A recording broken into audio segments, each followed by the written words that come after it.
আবার আরেকটা দিক হচ্ছে যে আমার কাছে কে বা কারা WBCS অপশনাল সোশিওলজি পড়ে পিটি কল পেয়েছে বা র্যাঙ্ক পেয়েছে। 2022 সালে যখন প্রীতম র্যাঙ্ক করলো তখন কিন্তু সিনারিওটা অনেকটাই বদলে গেল। আমি সরাসরি তাদের যে ফিডব্যাক ফর্ম সেখান থেকে তাদের ফিডব্যাক তুলে এখানে রেখে দিয়েছি, তোমরা বাকিটা পড়ে নাও, বুঝে নাও।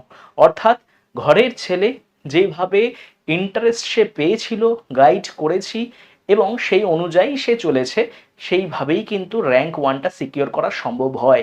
এটাই কিন্তু প্রযোজ্য র্যাঙ্ক 30-র ক্ষেত্রেও, যে কিনা বাংলায় পরীক্ষা দিয়ে এই র্যাঙ্কটা পেয়েছে। রশনের কথা বলে রাখি, ও কিন্তু 2022-এ গ্রুপ এ তে কল পেয়েছিল এবং ওর র্যাঙ্ক আসে 30 এক্সিকিউটিভ, এবং 2023-এও ওর গ্রুপ এ এবং বি তে কল আসে। ঠিক আছে, ঠিক সেরকম শ্রেয়াও আমারই স্টুডেন্ট, লেখাটা পড়ে নাও, ভালো করে বুঝে নাও।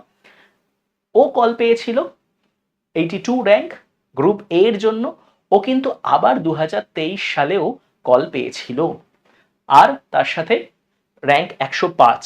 অর্থাৎ যাদের ছবি তোমরা দেখতে পাচ্ছ সবাই কিন্তু একবার নয় পিটি কল পেয়েছে এবং তারপর আবার র্যাঙ্কও পেয়েছে। এবং বলে রাখি, সৌমসী 2022 সালের পরীক্ষাটা দেয়নি, ও 2023 সালে আবার গ্রুপ এ তে পিটি কল পেয়েছিল। আরেকটা স্ট্যাট অবশ্যই দেখে নাও, সেটা হচ্ছে যে 2021 সালে যে বা যারা পিটি কল পেয়েছিল আমার থেকে, সে হচ্ছে একজন সৌমসী, সে আবার 2023 সালেও পিটি কল পেয়েছে। ঠিক আছে, 2022 সালে 4জন পিটি কল পেয়েছিল এবং তার মধ্যে 4জনই সিলেক্ট হয়েছে। এবং আমি বলে রাখি, এখানে কিন্তু আমি মক অ্যাসপিরেন্টদের নাম রাখিনি, এরা একেবারে ঘরের স্টুডেন্টই আমার ছিল।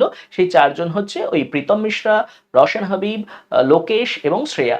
আর তার সাথে 2023 সালে এই বছরে 8জন স্টুডেন্ট, একদম ঘরের স্টুডেন্ট, তার মধ্যে কিনা রিপিটও হয়েছে, রওশনও আছে, শ্রেয়াও আছে, সৌমর্ষীও আছে, তারা এই 8জন তারা পিটি কল পেয়েছে। আর তার সাথে 5জনের মধ্যে 3জন মক টেস্ট অ্যাসপিরেন্ট ছিল। মক টেস্ট অ্যাসপিরেন্ট মানে আমি তাদের WBCS অপশনাল সোশিওলজি মক নিয়েছিলাম, ফুল লেন্থ মক।